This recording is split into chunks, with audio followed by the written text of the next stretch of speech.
एक उपमन्यु विद्यार्थी था, गुरुकुल में पढ़ने आया। गुरुजी ने कहा बेटा पहले गौ सेवा करो तब पढ़ाएंगे।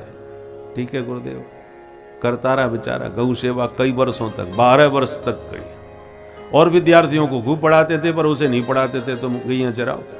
वो दिन भर बेचारा गैया चरा के आता, हारा थका शाम को प्रसाद पाके सो जाता, पढ़ाई लिखाई कुछ नहीं।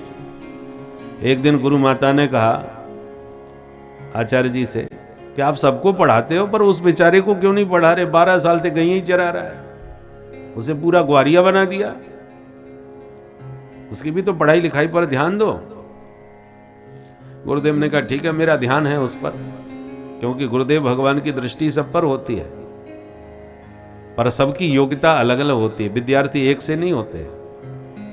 तो योग्यता के अनुसार, पात्रता के अनुसार गुरुदेव भगवान कृपा करते हैं।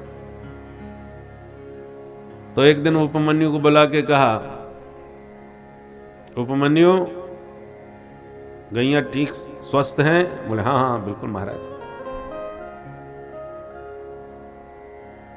तुम क्या पाते हो? बोले महाराज कलेवा लेके जाता हूं, भूख लगती है वहीं पा लेता हूं। अच्छा, हमेशा शिष्य को गुरु को समर्पित करके फिर उनकी आज्ञा से पाना चाहिए।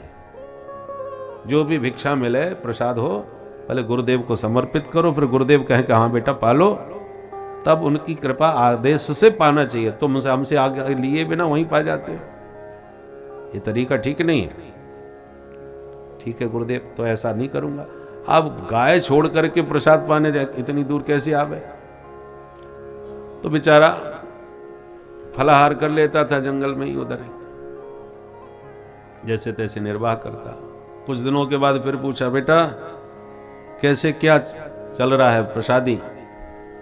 बोले गुरुदेव अब यहां से तो नहीं ले जा पाता, जंगल में ही कुछ फल वगैरह जो मिलते हैं पा लेता हूं। बोले अच्छा, अरे वो भी तो प्रसाद ही है, फलाहार तो करते ही हो, हमसे अनुमति के बिना, और तुम फल तोड़ के वहीं खा लेते हो, हमसे आज्ञा तो नहीं लेते हैं, भोग तो नहीं लगाते हैं। ठीक है गुरुदेव, वो भी छोड़ दिए। कुछ दिनों के बाद फिर पूछा बेटा क्या खाते पीते हो? बोले गुरुजी अब कुछ नहीं मिलता तो गायों का दूध पी लेता हूं, गौ माता बड़ी कृपालु हैं, वही दे देती हैं दूध तो पी लेता हूं। गुरुजी बोले हाँ आजकल इसलिए दूध कम आ रहा है,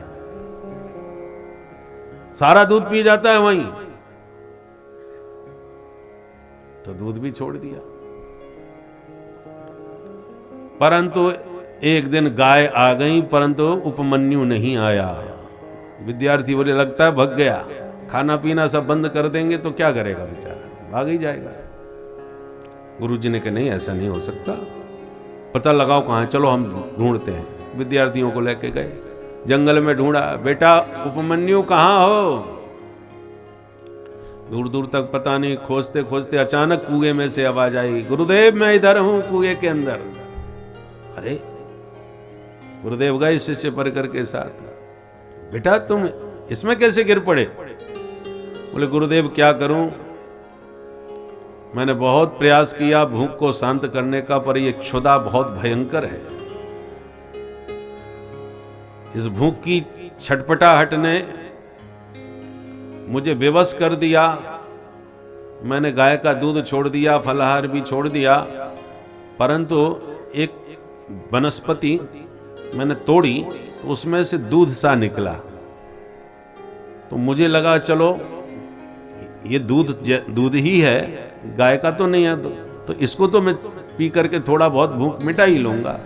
इसलिए उसी दूध को मैं पत्ते को तोड़ तोड़ के चूसने लगा, पर वो विषाक्त निकला। उसको चूसने से, पीने से मेरे नेत्र ज्योति चली गई, मैं अंधा हो गया गुरुदेव। अंधा होने से मुझे रास्ता समझ में नहीं आया।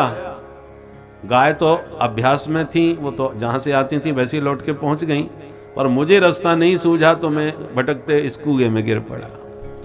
और गुरुदेव क्षमा कीजिए, मैं आपकी आज्ञा का विधिवत पालन नहीं कर पाया, आपकी गौ माता की ठीक से सेवा मेरे से नहीं हो पाई।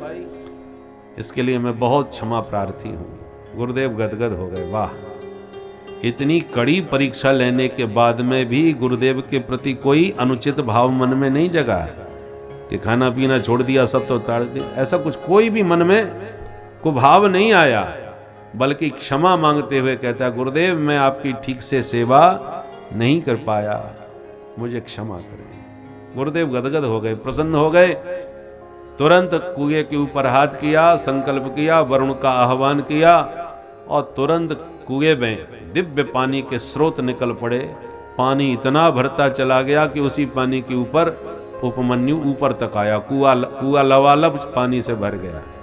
हाथ पकड़ के उपमन्यु को बाहर निकाला और नेत्र पर अपना हाथ फेरा तो तुरंत नेत्र ज्योति उपमन्यु की आ गई और सिर पर हाथ रख दिया कि बेटा, मेरे जीवन में जो भी मैंने विद्या प्राप्त की है वो सब तुम्हें उपलब्ध हो जाए। बस इतना कहते ही सारा वेद वेदांत उपनिषद सब कुछ उपस्थित हो गया उपमन्यु को।